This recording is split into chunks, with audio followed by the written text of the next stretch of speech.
Hello everyone, welcome back to the channel. It's your boy Pence2K as always. Bringing to you today a tactical review. Today I'm going to be showing you how I play my division rivals, more importantly my FUT Champs games. Before we get started, I do have to give a big shout out to my guy NEALGUIDES. I will drop his links in the description below. He was very helpful with getting these tactics put together, and I made my slight personal adjustments to cater around how more I want to play. So with that being said, let's get right into it. I run a 4-5-1 starting out just for chemistry reasons, but once we go into our custom tactics here, we go to our defensive formation. This is our standard formation that we use in game. So as you can see, defensive style is set to balanced. And we are on 4 width and 4 depth. This is a good balance of everything. We're not too far up the field. We're not too wide or too narrow. Keeps the spacing where everything, keeps a very good flow defensively. Makes it tight enough for the other team so they can't just walk through my entire team, but also gives me the option to break out on the counter attack if the opportunity presents itself. And especially with crossing being broken this year, you do want to be more narrow than anything. If you have a formation that is too wide, they're just going to go right down the middle, and you're just going to be blocking across when crosses don't work this year. There's different ways to go out the depth. I've seen people have a lot of success running on like 8 depth just because they really can compact the midfield. If you know how to control your midfielders very well and can dominate a midfield in any given game against any given player, I would suggest maybe testing this out with a higher depth to really control that midfield. But for myself and the team that I have and my personal ability level, I know my limits and I play it on 4 depth because it's high enough where my defenders can still catch someone running in behind, but also not too far up the field where they will get caught out. So onto the offensive style here. I play the long ball tactic. So I was a little skeptical of this tactic in the beginning of the year because I always thought this was the Jose Mourinho over the top long ball tactic that we see all over the social media and everything like that. But upon doing a little more research and studying it a little bit more, essentially what the long ball tactic means is that your strikers will make runs in behind the defense, giving you more opportunities and options going forward. So if it seems like your team doesn't really have a lot of options running forward, I highly suggest trying the long ball tactic. If you have players with high attacking position and high pace, this is definitely going to suit the meta this year, especially if you use players such as Kylian Mbappe, Sadio Mane, or newly added Premier League Team of the Season Aguero. Now onto the width. I do occasionally like to play out to the wings and run down the wings with Dan James and Jadon Sancho, but most of the time I do like to play pretty central, so I keep it around this central, more balanced approach with the width. Players in the box, basically in an interview with Tex at the beginning of the year at one of the FIFA tournaments, he spoke about how important it is this year to avoid giving up silly, senseless goals. And one of those silly, senseless goals that he mentioned were counterattacks. So as far as players in the box, corners, and free kicks go, I personally don't like to get a lot of players in the box for any of these situations, any set pieces, just because set pieces this year are not extremely effective and counterattacking is. So for those of you who know the game that well, a failed set piece against a team that can counterattack does not result in good things. I'd put mine at 5 bars and players in the box, 1 for corners and 1 for free kicks. Again, this is a little bit a personal thing, but I personally don't like getting counterattacked. I want my team to be able to defend a counterattack, but it is not park the bus by any means, you can see by the defensive style. Moving on to formation, I do run a 4-2-3-1 with a left cam and a right cam. I feel like this gives me the best amount of balance between my defensive midfielders and my winger options, as well as a pacey striker up front and a creative midfielder in Bruno Fernandes. So for those of you who watch my streams, you know how many goals and how many assists that Kylian Mbappe and Bruno Fernandes get me and how deadly Dan James and Jadon Sancho are down the wings. And defensively, the only time I really get bothered on defense is if it's a counter attack or if my midfield is out of position. So I do the best I can personally to keep my midfield in shape.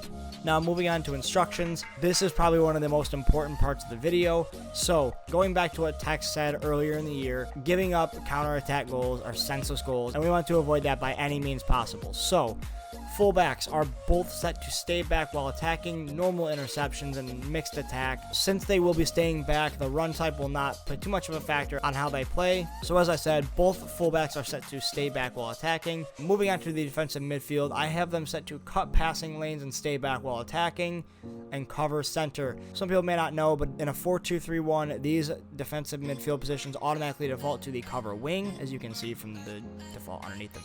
So I want to put these back to cover center because I have my wingers that can go back and cover the wings. So Fred and Gattuso will both be covering the center of the pitch, cutting passing lanes, because essentially what that does is it makes it so they will sit right outside the 18-yard box and cut any passing lanes that the opponent may try to carve out. Onto my center attacking midfield, Bruno Fernandes.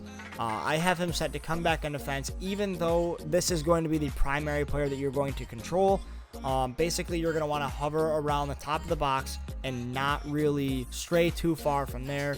You will use your center attacking midfielder for a lot of interceptions, pressuring the ball, always going to drop back with Bruno Fernandes to help pad your defensive players with an extra attacker. Moving on to the wingers, this is optional. I wouldn't suggest this unless you have players with high stamina. Jadon Sancho is not one of those players that has very high stamina. So if you have players with high stamina on the wings, I would set them to come back in defense. It gives you that extra support in defense without being a complete park the bus player. But like I said, since Jadon Sancho and Dan James don't have the highest stamina, I'm going to keep them at basics defensive support.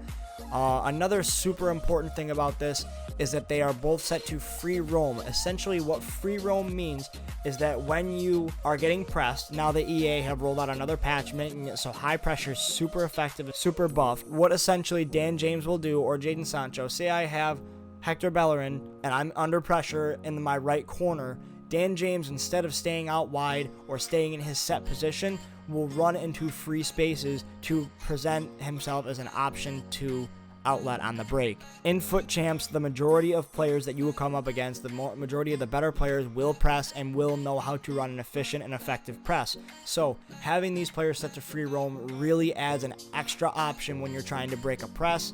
It allows you to play quick, one-touch passes, first-time passes, and has definitely made a huge impact on my weekend league performances. As far as interceptions go, everything is going to be set to default. You can change these to more aggressive interceptions if you want to, or more conservative. That is completely up to you. Personally, I just have them at normal interceptions just because if they are on the wing, I do control my wingers anyways. And then finally, on to the striker, Kylian Mbappe. I have him set to stay central just because I already have two players on the wings that are going to be roaming around the pitch, going everywhere. I want Kylian Mbappe to stay in the center of the field. He is going to be my primary goal scorer, and I need him to stay in a goal scoring position at all times so he can be prepared for a cross or a through ball from any of my midfielders. So with the attacking runs, I have this set to mixed attack. If you set it to get in behind, you're basically defeating the purpose of having your offensive tactic as long ball, because these are essentially the exact same thing. Target man, it depends on who you're playing with, and if you want to use a stronger striker, I do not recommend this in this formation because it would really create a lot of congestion in your midfield and limit your scoring opportunities. So if this is something that you want to do, run a target man, I would make it so your wingers stay forward, or run a 4-3-3 with a center forward role and use someone such as a Lukaku, Benzema, someone who's stronger and can hold up the midfield. And it's the same thing with a false 9. There's really not too much of a difference between these two variations here. So I'm just going to go ahead and keep mine at mixed attack. Interceptions, this is kind of an overlooked aspect of a striker because you're not known as a defensive player. But I have mine set to aggressive interceptions because if I'm pressing late in the Foot Champs game and I'm controlling my wingers, I want Kylian Mbappe to get in the way of other potential passes and intercept passing lanes. So I want him set to aggressive interceptions, and for defensive support, I want him to stay forward because it keeps his stamina up, keeps his speed up throughout the entire game, and with Kylian Mbappe's pace late in games, that is definitely one of the things you want to take advantage of. And plus, there is an option in game where you can set the striker to come back on defense, so there's really no point in having to change it here. So yeah guys, that's essentially my tactical review. Big shout out to NEALGUIDES for the help with this video and the help with this tactical review and formation. As soon as I switched to this formation and these tactics, I immediately saw an increase in my Foot Champs wins. I went from struggling to get 2 gold 2 to easily getting to gold 2 and gold 1 every single weekend. I've been using these tactics for about a month now, and I've seen huge increases in performance. So guys, thank you for watching. Let me know what you think in the comment section below. Make sure you leave a thumbs up on the video, subscribe to the channel. We're approaching the end of FIFA 20 with Team of the Season officially being rolled out. I wish you all the best of luck with all your pack openings, and I hope to see you back on the channel sometime soon. My Twitch will be dropped in the description below. Come in, let me know how these tactics work for you. Stay safe, protect yourselves, and I'll talk to you soon.